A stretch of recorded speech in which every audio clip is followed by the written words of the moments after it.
Hello and welcome to Tech Deals Game Performance Review Time. Intel Core 2 Quad Q9650 3 GHz processor. 6 GB of RAM is installed and we have a GTX 1050 Ti graphics card. Now we're looking at League of Legends here, but this video is going to have 8 different games benchmarked. Don't worry, I'll trim them short. League of Legends, Minecraft, Rocket League, World of Warships, World of Tanks, Overwatch, GTA 5, and Rise of the Tomb Raider. We are using MSI Afterburner, which are the green numbers in the upper left-hand corner of the screen, to watch our real-time performance numbers, and then Fraps is being used to track our minimum, maximum, and average game performance time throughout each benchmark. Now, please note that I am not recording the gameplay on the machine that's being tested. Instead, I'm using my external HD60 Pro Elgato hardware capture card, so there is no performance loss for having recorded the gameplay. You are watching the actual gameplay that was used to generate the results you'll see at the end of this video. First things first, do I actually think anybody in 2017 should actually go out and buy a new Core 2 Quad machine? No, not really. There are too many other options close in price to it, at least in the United States and probably Europe as well. But there's more to the world than just the United States and Europe, and if you're in a part of the world where these are a deal and newer, faster machines are beyond your means or are too expensive, then it's worth knowing, does this still play games in 2017? The other question I want to answer with this video is, if you already own a Core 2 Quad machine and you want to know, if I upgrade my graphics chip, if I get a new graphics card, will it play games in 2017? Now, I have installed a GTX 1050 Ti. For what it's worth, this graphics card is worth more than the entire computer is. The whole Dell Optiplex 960 computer that I'm actually running this on at the moment is actually worth maybe generously $100. I personally wouldn't pay that. It's probably in the $70 to $80 range. The graphics card is $150. So we have more graphics card in this machine than we have in the whole computer. If you are looking at buying a budget computer, the lowest level I would go to at this point is the i5 2400. Now, I've done several videos on that in the past. I'll link to one of those videos in the video description below. You'll spend maybe $20 to $40 more than you will on a Core 2 Quad, but you get like 50% better performance. It is dramatic, the difference between a Core 2 Quad and the i5 2400. So if you have not bought one, go get one of those instead. But if you already own one, what happens if you put a modern graphics card in it? Speaking of modern graphics cards, inevitably somebody is going to ask, why in the world do you have a 1050 Ti in here? Why not a 1050? Why not an RX 460? Excellent questions. I'll answer those. Number one, the RX 460 won't run in the Optiplex 960. I don't know if it's a motherboard compatibility issue, or it's a power supply issue, or the PCI Express slot on the motherboard's not delivering enough power, but I simply could not get the RX 460 to run properly in this machine. I tried. It was nothing but trouble. I've used the RX 460 in many other computers. It works fine. It just doesn't work in this particular machine. That may not be a criticism of the Core 2 Quads in general, just the Dell Optiplex 960 that I happen to have. As far as why I didn't install a GTX 1050 instead of a 1050 Ti, two reasons. First, the 1050 Ti removes all issues of VRAM being an issue. It lets us see how much VRAM we really need to play modern games. If you look at the MSI Afterburner numbers in the upper left-hand corner of the screen, line 2, 4 GB VRAM, that's how much we're using. If that number is not exceeding 2 gigabytes, then you know that a 1050 would run just fine. The other reason is I don't have a 1050 that physically fits into this machine. The Dell Optiplex 960 only has a single slot for the PCI Express slot, so I actually had to remove the plastic shroud and the back plate in order to get this card in here. Again, a limitation of the Optiplex 960, not the processor. If you have a Dell or a different model Dell or an HP or an Acer or a custom-built Core 2 Quad, you are likely not going to have these problems, and then either an RX 460 or a GTX 1050 would work just fine. It's also worth noting that if the graphics chip, if the percentage in the very top line, take a look at the MSI Afterburner numbers, the first percentage, we're currently at 25, 27%. A GTX 1050 Ti is about 75% faster than a 750 Ti. You can often find 750 Ti's in the $50 to $60 price range, especially used. Right now, we would be getting exactly the same frame rate on a 750 Ti that we're getting on a 1050 Ti. I actually have a 750 Ti, but again, it doesn't physically fit into my Dell, so I can't show that to you. Otherwise, I probably would have, because that would be a really good match for this computer. That long explanation for why I have this computer configured the way I did is also why I'm putting 8 performance reviews into one video. Otherwise, I'd be repeating it in every video, making them unnecessarily long. This is still going to be fairly long as it is, but you're getting 8 performance reviews out of it. And ultimately, it's simply the question of what happens when you put a reasonably modern graphics card into an 8+, almost 8.5-year-old computer and try to play reasonably modern games on it. Now, League of Legends is not demanding. It'll play on almost anything. Grand Theft Auto 5 and Rise of the Tomb Raider are not. Overwatch is a fairly impressive game. World of Warships isn't that easy, so we're going to get to all of those in turn. Now, if you were watching the real-time numbers for MSI Afterburner in the upper left-hand corner, it's the bottom line, line 5. When I first started this video, you would have seen that they were in the 180 to 220 frame per second range. You'll notice that we're down below 100. Well, it's coming back up as everything leaves the screen.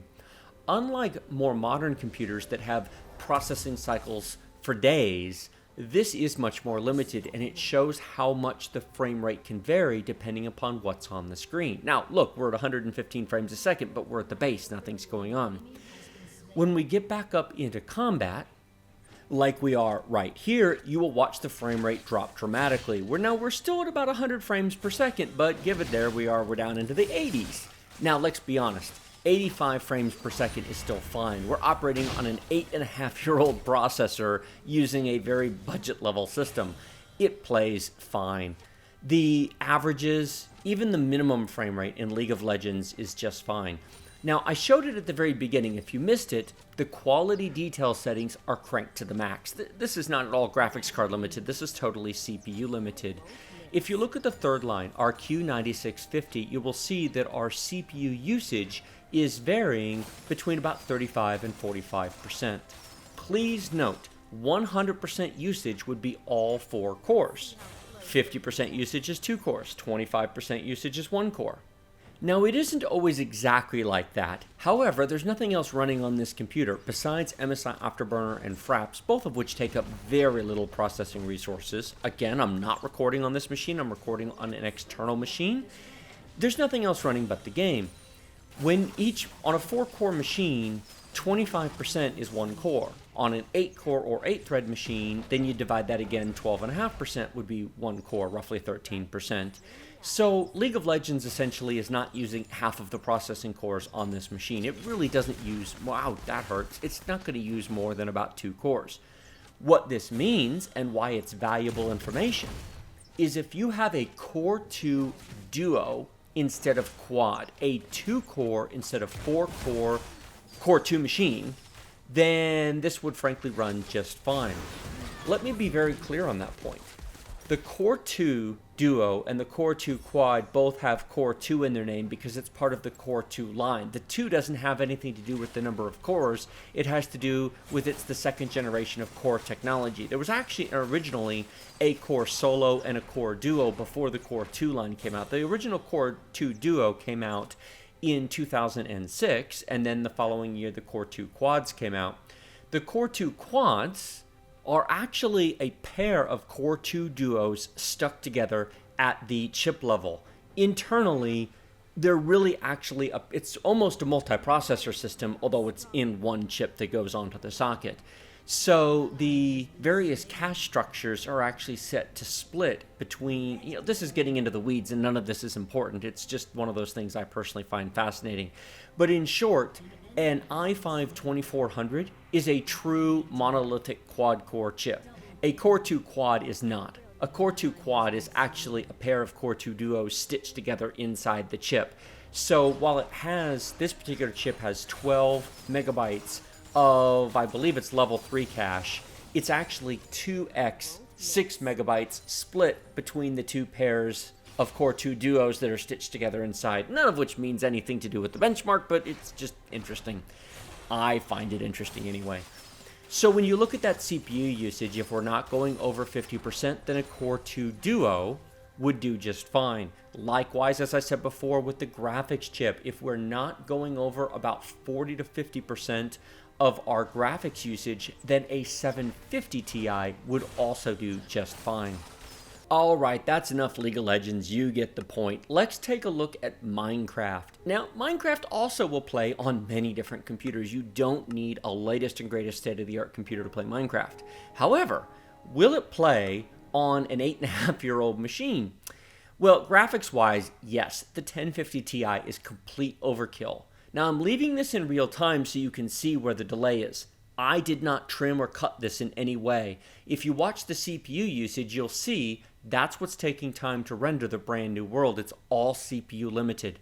A 750, frankly, a 650 would play this game just fine. I don't have one. A 550 might even. Any graphics card from the past 5 years would likely do just fine, even an entry-level one. I just happen to have a 1050. Look at that. We're 16, 22%. The performance here is completely and totally CPU limited. Now, I am aware that there are mods and various shader things you can do to change and improve the performance of Minecraft, but I'm running it stock in the out-of-the-box configuration because that's what everybody can do. This is what to expect if you just download it, install it, and run it. Notice the big blank space? It takes time to fill in. That's because our CPU is struggling to keep up. However, look at our frame rate. We're at 100 frames per second. So other than world rendering issues, other than moving quickly through the world and having it have to render the world around you, this performs amazingly well. We are using less than 25% of our graphics card. It's the CPU that struggles to keep up. But once we're in, see, watch the mountains in the distance right there. You see the mountains? It's got the blank space. You can see through it, but it catches up. If you're willing to accept that limitation, this runs perfectly. In fact, a Core 2 Duo would run this just fine. There's really no need for even the quad for Minecraft. Hello, bunnies. There's some lava coming out there. I think we're going to go down there and play with that a bit. And of course, when we get in a confined area like this, there's no struggles. Watch the CPU usage drop. We're down to 31%, 23%, 20%. Because there's not much on the screen, it's not struggling. When I take off and go way high in the air and move quickly through the world and it has to generate it, of course it's going to struggle. But we're at 120 frames per second operating on a single core at 10% graphics card usage, nothing, no big deal. And now we're taking off and we're going to go take a look at the world a bit. We're climbing up into the sky. Watch the CPU usage rise, 45%. Now there's a jump to 70%. There would have been some hesitation and lag in there on a Duo instead of a quad. But honestly, it's just in small places. It's not a big deal. See, we're back down to 35, 38%, 39. Okay, there's 52. Except for the occasional burp that goes above 50%, this game doesn't care. 2 cores, any graphics card from the past 5+ years will play. But notice the world is having trouble rendering all these blocks, but they do fill in. It only takes a few seconds. Notice I have not trimmed or advanced this at all. We're playing this in real time from when I first loaded. Well, I'm showing you the replay in real time. I pre-recorded all this. However, I didn't cut ahead and skip anything. You are watching every second of every frame from world generation to this point. No skipping advance. The benefit, especially on a machine like this, is it lets you see what the experience is really like. I have not cherry-picked specific scenes to either make it look better or worse. I'm showing you the raw run with no cuts whatsoever. All right, that's enough Minecraft. How about we take a look at Rocket League? This is another example of a game that will play on a remarkable variety of computer hardware. It is much more intensive in terms of graphics than Minecraft was, and this is why you can't just say, can I buy X computer and play games on it? Because what games require varies so much from game to game. Look at the first line, our graphics card. We're using basically all of it, 98%, 96%. So in order to draw what you're seeing on the screen, our graphics card is 100% utilized. Full disclosure, we are running in the very high quality preset. Basically, the details are turned up to max. If we were on a 750 Ti instead of a 1050 Ti, setting it to performance instead of high quality would fix this, and you would get a very similar performance, very similar frame rate. Speaking of different options, look at our CPU usage. We are well north of 50%. A Core 2 Quad versus a Duo definitely makes a difference here. This would not run as well on a 2-core as it does on this 4-core. Now, a more modern 2-core chip, such as a Pentium G4400, would run this fine as well because it's so much faster. Even though it's only 2 cores, the cores are much better than the 4 cores here. So that is definitely an option if you have a newer dual core. But for an older machine, this game will utilize up to 4 cores. I'm now going to skip ahead, mostly just because I want to show you this. Yay, he shoots, he scores! I am not a regular Rocket League player. I play this for benchmarking purposes only, so this is not my game. However, I scored a goal, and I'm quite proud of myself. I kind of bumped it in, it was going in anyway, but you know, hey, I'm going to pat myself on the back just because I can. Back to the performance numbers. We are over 100 frames per second. Some of the time, it dips down into the 80s, but needless to say, this performs very well. Look at our RAM usage. I haven't mentioned the RAM at any point. Oh, hang on, this is going to be cool. Watch this. Oh, is it? Did I miss it? No. Yep, there we go. Wait for it. Wait for it. He shoots. He scores! Okay, I'm proud of myself. What can I say? Back to the performance. That's the last one. We are using just under 3 gigabytes of system RAM, so if you had 4 gigs of RAM, you'd be fine. If you had 2, you really wouldn't. If you're using a computer in 2017 and you're playing games or doing anything else on it, really make sure you at least have 4 gigabytes of RAM. Why do I have 6 instead of 8? Most of the Core 2 machines use DDR2 instead of DDR3. I do believe there was actually a motherboard or two that ended up supporting DDR3 late in the Core 2's life, but mine uses DDR2 and I no longer have a shelf full of DDR2 RAM. There are 4 RAM slots in this computer. I have 2 2GB sticks and 2 1GB sticks in here, and that's all she wrote. I actually don't have another set of 2GB DDR2 sticks anymore. Once upon a time I had a shelf full of them, but that's gone by the wayside. Now that's enough of Rocket League. How about World of Tanks? Now let me say up front, we are playing at high detail preset, maximum render resolution, 1080p in the HD client. Some people have asked before, am I running HD or SD clients? This is the HD client, and we are at 1080p at high detail preset. I am playing today in a nice red, white, and blue AMX Premium Tier 8 tank.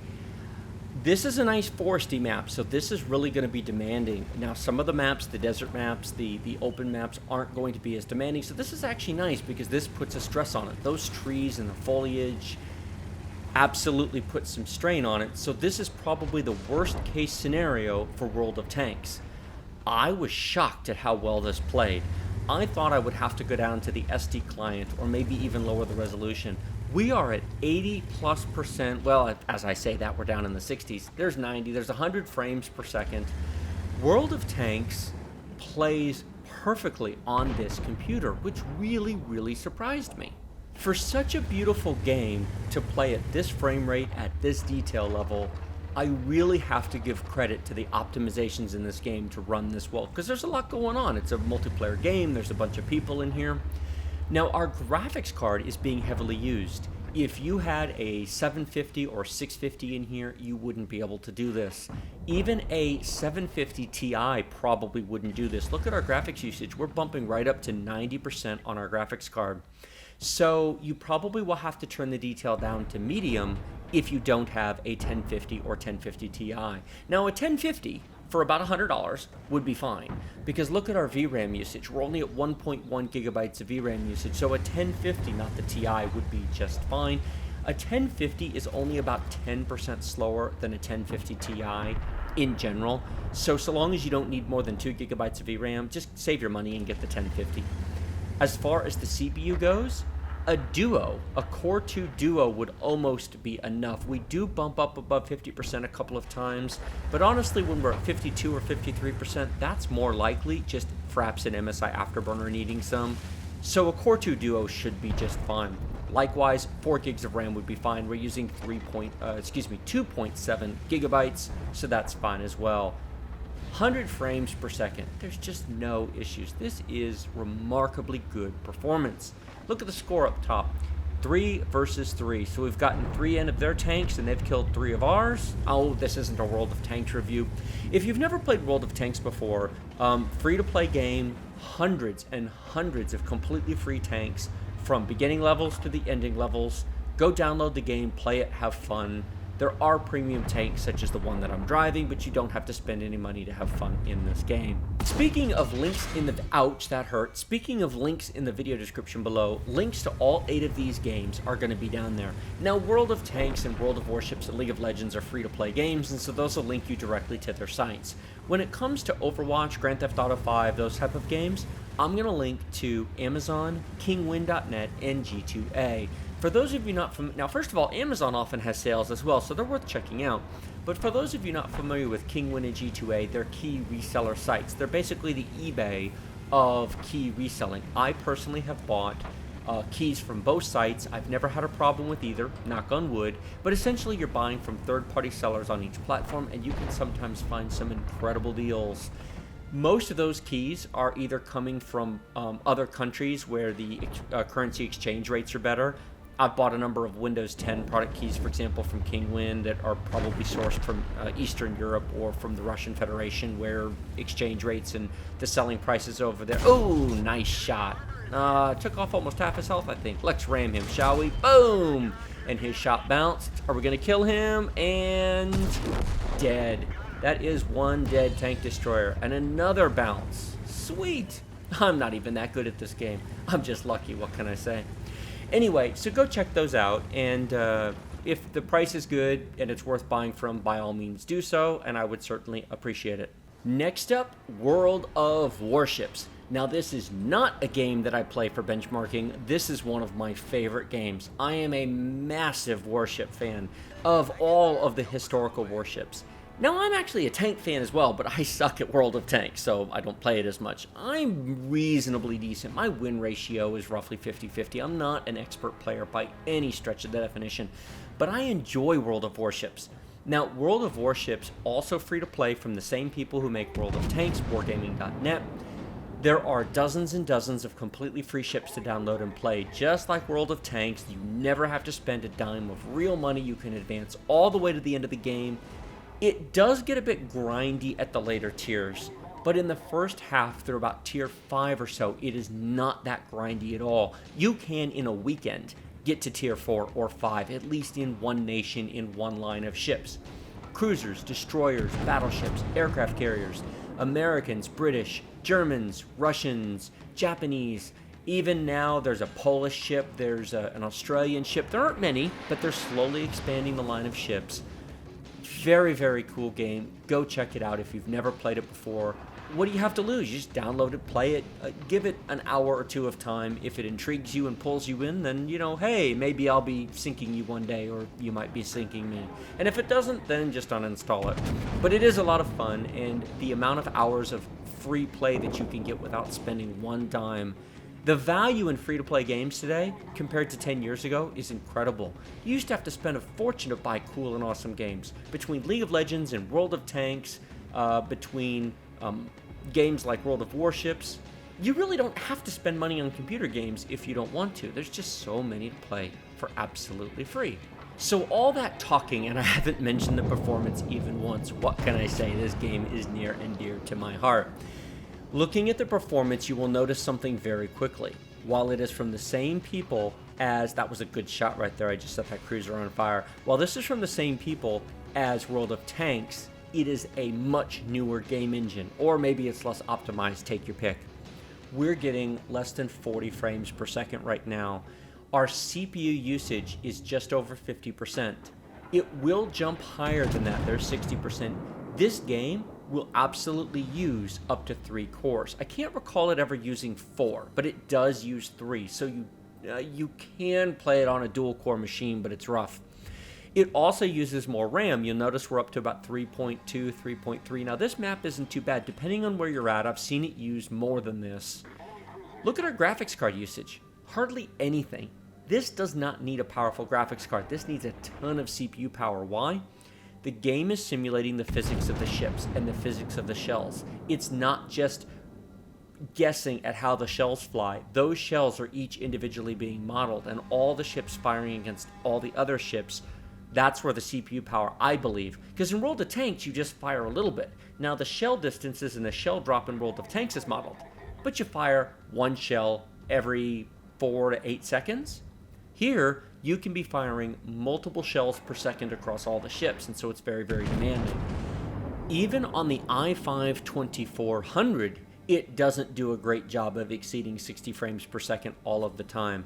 A newer processor with either a higher clock speed or higher instructions per clock cycle makes a world of difference in this game.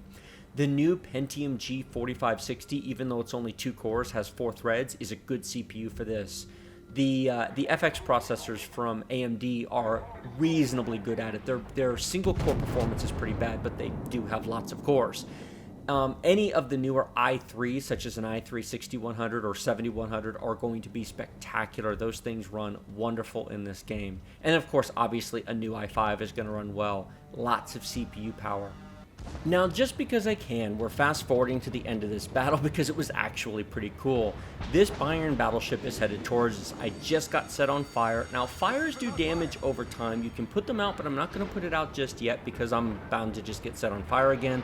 I'm waiting for the friendly ship to pass. I want to set this guy on fire and get him to burn his damage control. Ooh, nice. I sunk somebody. I don't know who I sunk, but I sunk somebody. That's 2 ships sunk. Now, I am going to turn really close to this guy. Watch the torpedoes. Oh, set him on fire again. Sweet. That's my secondaries firing. Now, there's a lot going on. I can't explain it all in real time, but I'm slowing down to avoid the friendly torpedoes. I'm turning, and are we going to get the kill? Are we going to get the kill? Stolen. Robbed, but that's okay. That was still pretty cool. It can be entirely too much fun. Up close and brawling, where the smaller guns, battleships of course have their main battery guns, and then you have your smaller guns. Here's the results. When your secondaries are firing, especially on both sides at multiple ships, and you're firing your main battery guns and you're turning, World of Warships is way too much fun. Alright, on to Overwatch, another game that surprised me with how much fun it was. This was not a game I thought I was going to get into. I figured, okay, fine, everybody likes it, it seems to be popular, I'll get it so I can include it in benchmarking. I do occasionally play this for fun. Not a lot, not a ton. I do wish there was a progression or an advancement system. Because all of the characters and all the abilities are available from level 1, now the benefit to that is everybody's on an even footing. The downside to it is there's really nothing to work towards. You're just playing with the best you'll ever get. So that's kind of a pro and a con. At least in a game like World of Tanks or World of Warships, you have something to advance towards. You have something to improve yourself towards. And now I'm getting shot at from behind. I am, of course, as usual, playing as D.Va. Those of you who are longtime viewers of my channel will know that this is the All D.Va All the Time channel. I like her for a couple of reasons. She's a tank. I like playing as tanks. She does not die as soon as she's destroyed because she automatically ejects from her mech. And then she's got a pistol, and if you can do enough damage or survive long enough, you can call down another mech. So I kind of like that mechanic. I think it's fun. She also has a shield which she can bring up, which is fun. I am not an expert at this game by any stretch of the definition, but it's fun and I like to play it, and so here you go. Looking at the performance in the upper left-hand corner, this game absolutely, positively, totally uses 4 cores. We are at 98% CPU usage. This would be dreadful on a dual-core processor, at least an old one. A newer one wouldn't be as bad because higher frequency, higher instructions per clock cycle, but on a Core 2 quad, I about fell down when I saw these results. I was not remotely expecting this to be this playable. We are not over 60 frames a second 100% of the time, but it's completely controllable. There was no lag, there was no difficulty in controlling the character. Okay, I'm not that great of a player, but I didn't have a problem playing the game. Look at our frame rate. We're above 50, well, we just dipped below 50, but we're above 40. Our graphics card is definitely going over 50%, but not all the time. It would be slower on a 750 Ti but it would be acceptable. We're playing at the high detail preset. Set the game to medium on a 750 Ti and I believe it would be absolutely totally playable, just like you're watching now. A 1050 high detail would be just fine. There's enough reserve in the percentage of our graphics card that there's no need for a 1050 Ti. Look at our VRAM usage, 1.3, just under 1.4 gigabytes of VRAM. A 2 gigabyte graphics card is absolutely plenty for this game. We're over 60 frames a second on an 8.5-year-old computer. Look how beautiful the game is. This is smooth, this is fluid, and this is not like hiding in a corner to get great frame rates. Look how busy this is. This is incredibly intense in terms of stuff going on and effects and characters and wow. I was, out of all the games that I tested, out of all 8 here that you'll see, this one shocked me more than any other. World of Tanks was second. This was number 1 in terms of holy smokes, I cannot believe how good this really is. I have to give Blizzard and Activision a tremendous amount of credit for making this game optimized to play on a wide variety of computer hardware. Brand new or almost brand new game, less than a year old, 8.5-year-old computer, entry-level graphics card, no issues. So that's been Overwatch. How about Grand Theft Auto 5? Now, can you realistically expect Grand Theft Auto 5 to play on an 8.5-year-old Core 2 machine? Let's find out, shall we? Now, I put the detail settings up there to show them to you. This doesn't have presets in the way the other games do. If I tell you that World of Tanks is on the high preset, World of Warships was on the high preset as well, by the way. So, Overwatch is on a high preset. You can just easily go and make one click and make your game match what I have set here. Because Grand Theft Auto 5 doesn't have presets, I put the settings on the screen. Basically, it's all turned down as far as it'll go. We're at 1080p resolution, anti-aliasing is turned off, VSync is turned off, all the detail sliders are to minimum, and then all the detail settings are at normal. So it's basically turned down as far as it will go, but we are still at 1080p resolution. I could lower it to 720p, but it's not going to make much difference. Look at our GPU usage, look at our CPU usage. Our Core 2 Quad, our Q9650, is basically at 100%. Okay, there's 91%, but you'll see it jump up to 99% several times. There's 96. Our graphics card's not that used. This is not as graphically demanding as it is CPU demanding. A 1050 would be fine. A 750 Ti would be gorgeous. It would play exactly the same frame rate on a 750 Ti as it is on this 1050 Ti. How about our VRAM usage? Now, we're only at about 1.1 gigabytes of VRAM usage, so a 2 gigabyte card would be plenty.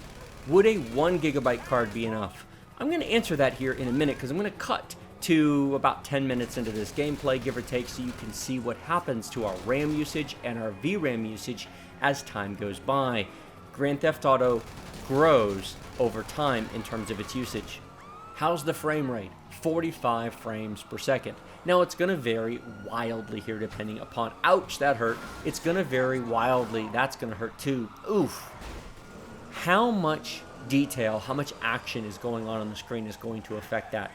In this, I drove through the city, I drove onto the beach, and I drove on the freeway that goes around the islands. I got some trees, I got some water, I got some city driving. I tried to do a variety of driving in various locations to get an idea of what to expect in Grand Theft Auto 5 simply driving around the city. The total length of my time in the game was more than 10 minutes, but I'm not going to put all that here. As much as I'd love to show you where the performance numbers come from by showing you the whole run, do you really want to watch 10 minutes of me driving around and crashing and playing bumper cars with the cops? Well, okay, some of you do, but I'm trying to keep this video to a somewhat reasonable length. So I'm going to trim ahead to another scene, and here we are later in the game. Take a look at our VRAM usage now. We are at 1.6, we're approaching 1.7 gigabytes of VRAM. It grows over time. Take a look at our main system RAM usage. Could you play this game in 4 gigs of RAM? Yes, marginally, that'd be pretty rough. Even 6 is pretty rough. 8 would be better. As I said earlier in this video, I don't have 4 2 gigabyte DDR2 memory stick, so I can't put 8 gigabytes in the system, and I'm certainly not about to go out and spend money on them now. If you have one of these systems and you're in 4 gigs and you want to play Grand Theft Auto 5, seriously, upgrade at least to 6 if you can. It will really, really, really help. Now, I said before that I drove around the island on the freeway that circles the island. Here we are. Our VRAM usage is at 2.2 gigabytes. That's a little bit of a memory leak in Grand Theft Auto 5. It will, to some extent, clean. If you had a 2 gigabyte card, such as the 750 Ti, it should start discarding things that aren't being used anymore. It's keeping them in VRAM, since why not? It's there. Likewise, with main system RAM, we're at 5.1 gigabytes of main system RAM. That will keep growing and creeping over time. If you are on a resource-limited system, you might have to, every so often, close the game and relaunch it to clear that out. It just depends upon how your frame rate's doing. This is funny. I've got 4 stars at the moment. These comps are not very clever. Usually when you have 4 stars, it is quite, yes, I'm cheating. It's quite challenging to actually get away from the cops. It's doable. It's even doable on 5 stars, but it's not easy. Watch these guys. They're pretty stupid. You know, speaking of performance, what are we? 60, 68, 69 frames per second right there? Now, we're on the beach. There's water off to our right. It's not having to draw that much. So that definitely makes a big difference when it comes to overall performance. This is why I drove in the city, in the country. Oh, almost. Hang on. Are we going to escape? Oh, there's a cop coming around there. You can see them on the map. We'll just hide. And are they going to see us? Maybe? Yes? Uh-oh, we're in trouble now. And they gave up. Look at that. They drove right behind us. Oh, my Lord. I hope these cops aren't anything like their real-life version. Wait for a funny moment. See the SUV in front of us with the 2 idiots hanging onto the side? Wait for it. This is funny. I'm not even doing anything. And, of course, I got their attention by hitting him. But so he ran. Oh, that makes me laugh. He ran into the... How in the world does a Porsche drive like that off-road and still remain functional? Would you explain that to me? That is insanity. So the guy in the SUV, the police officer, knocks his own buddy off by crashing into the stairs and keeps driving. He doesn't even stop. Oh, I have to admit, when I was recording this, I chuckled quite loudly to myself when that happened. All right, enough Grand Theft Auto 5. And now we come to the last game tested, Rise of the Tomb Raider. I thought about doing the first Tomb Raider because it's older and would certainly run better on this, but I thought, nah, let's go ahead and challenge it. Let's run something more recent, Rise of the Tomb Raider. Now this is mission number 1. We are at low detail preset. I actually ran this at medium and recorded it. It was a little uneven in terms of performance. It was pretty good and not that far off, but the graphics chip was 100% utilized on medium detail, and I didn't want to run a graphics-bound test when I'm really looking at the CPU, so I backed it off to low detail to make sure that we weren't just pegged at 100% on the graphics card throughout this entire run. I did run the game's built-in benchmark. I am not going to show it to you here. What I will tell you is that the later levels with the foliage and the later 2 levels within the benchmark were slower than this. If you really want to play Rise of the Tomb Raider, you really should have something newer than a Core 2 quad. There will be places in this game, levels later beyond this first mission, that don't run like this. I'm just giving you a full disclaimer and disclosure that this is perhaps not representative of what you'll see later in the game, to which you'll then say, why are you running this level? Because I run this level on all of my Rise of the Tomb Raider benchmarks, and it's easy and quick and doesn't take very much time, and so that's why. It also makes it comparable to all the other Rise of the Tomb Raider benchmarks I do, which are also in this level. If you are a regular player of this game, then you'll know how it plays later, and if you don't, let me just say, it'll be uneven and rough on this machine later in the game. Now, what if you don't have a 1050 Ti? What if you have a 1050? Look at our VRAM usage, 1 gigabyte. Now that will go up later in the game as well, but in the benchmark, we were not VRAM limited. At low detail, 2 gigs would be enough in this game. At medium, it may or may not be, but at low detail, the 1050 non-Ti card would be plenty. What about a 750 Ti? Rough. It'll do it, but you'll have to turn the detail down to lowest. This is low. There's actually one setting below low called lowest. Something to consider, with the 8 games that I tested, none of them are exactly brand new recent releases. Rise of the Tomb Raider is reasonably recent, GTA 5's fine, Overwatch is a different beast. If you're looking for a computer that will play Watch Dogs 2 and Dishonored 2 and Assassin's Creed Syndicate, this is not the machine for you. If you're trying to play that kind of stuff, you seriously need something newer. I also have not tested AAA gaming titles that are older. For example, while I would not expect Battlefield 1 to run on this at all, or at least not remotely acceptably, I could certainly try Battlefield 3 or Battlefield 4. Likewise, Call of Duty Black Ops 2 or Modern Warfare 2 would probably run fine, but there are an endless number of older games that could be run and tested. Something to think about. Anything that was released 3 to 5 years ago probably will run on this machine well enough, certainly with a reasonably modern graphics card. And the reason for that is anything released in about the 2011 to 2013 timeframe was released during a time when a substantial percentage of gamers still had Core 2 Duo and Core 2 Quad machines. Most of those games really only needed dual core, and most of them would run fine, especially on this, the top of the line, the best of the Core 2 Quads. There were others. A Q6600, for example, is an earlier version running at 2.4 gigahertz. This is at 3, and it's a newer architecture than the 6600 was. So this is the best of the best. If you have an older Core 2 Quad, it's not going to be quite as good, but it'll be in the ballpark. I hope this has been helpful in giving you an idea of what will and will not run on a much, much older machine. Okay, enough of the benchmarks, enough of the talking. Let's look at some results. First things, League of Legends. We averaged exactly 100 frames a second, and it really was spot on the money. Notice the minimum was 31 frames a second. I couldn't find that anywhere in there. There must be one frame it recorded when I died and it transitioned back to base where it caught it at 31 frames a second. But if you watch that, it was smooth the entire way through. The 223 frames, that's sitting at base with nothing going on. But this is why I include the actual gameplay. This is why minimum, maximum, and average frame rates are so deceptive. How does it play when it counts? The reality is League of Legends is perfect on this machine. Minecraft was also very good, and this is again why minimums, maximums, and average are so deceptive. Our minimum frame rate never dropped below 80 frames per second in Minecraft, but watch the gameplay. This is why just putting slides up doesn't tell you anything. Remember all the scenes where the world wasn't rendering and it took time for the computer to figure out what to put there? That's the CPU limitation, not frame rate. The game had no issues whatsoever with drawing the world. It just took a while to figure out what to draw. Rocket League was just perfection. There were no issues there. As I said before, if you have a lower end graphics card than a 1050 Ti, maybe a 750 Ti, turning the details down a notch or so will completely fix that and keep it at a high frame rate. World of Tanks impressed me. 86 frames per second average. Wow! For the HD client at high detail in the foliage? Now there was a minimum frame down at 47. Watch it back if you doubt it. That was smooth as silk, completely controllable, no issues whatsoever. Lower end graphics card, turn the detail down to medium, no big deal.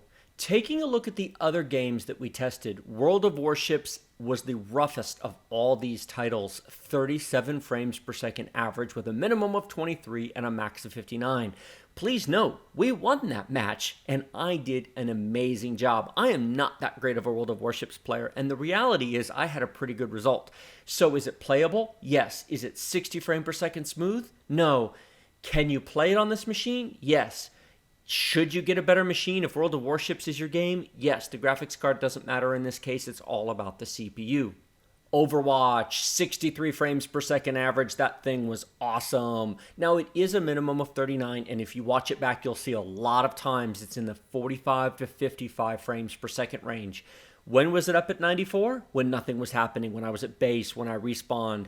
That's no big deal. Who cares? What really matters is during combat. And during combat, 45 to 55 was the typical performance to be seen. Absolutely lag-free gameplay. If you have a Core 2 Quad, if you have a $50 to $100 graphics card, you will find a detail setting that will play that game just fine. Grand Theft Auto 5, yeah, it was not bad. Playable is the word I would use. Awesome, I would not. It was a little bit laggy in places. The frame rate was okay, and definitely for a lot of it between 50 to 55 frames per second. Definite dips in places, boosts up to 79 frames per second in others. It was fine. I'm not jumping up and down about the experience. This game is a million times better in terms of smooth play on an i5 2500 versus a Core 2 quad. And please note, this is the best Core 2 quad Intel ever made. If you have a Q6600, yes, it's going to be playable, but it'll be worse than this, and no amount of graphics card's going to fix that because we're completely CPU limited here. If you have a Q6600, you're running at 2.4 gigahertz and you're running with less cache and you're running at the 65 nanometer process, it's not as efficient. An i5 2400, I think, is the minimum for this game, something newer. What about Rise of the Tomb Raider? This is shockingly enough CPU for Rise of the Tomb Raider, at least in the first level. Even in the benchmark, it was okay. But there are going to be later levels that are going to be challenged by it. It's going to be an uneven experience. In certain levels, it'll be perfect and awesome in all respects, and in later levels, it's going to be a little on the rough side. An i5 2400 would be a better choice again for this. Frankly, an i5 2400 is a better choice for all of them, but it matters more in some than in others. I hope this video has been informative and useful for you, at least providing some perspective on some older hardware and some newer games. Like this video if you like it, share it with your friends if you loved it. Remember to subscribe to my channel with the big huge red button directly below this video. Post your comments below the video, and as always, look at the video description. Links to all 8 games will be linked in the video description below. I will also link to the i5 2400 deal that I've talked about before, because if you're going to go out and buy an older budget machine, buy that one, don't buy one of these. And links to Amazon and Newegg and eBay in general will be down below as well. If you found this video helpful and useful, then by all means go to the video description and use the links and go buy something. I would greatly appreciate it. Thank you so much for watching my channel. I will see you in my next video.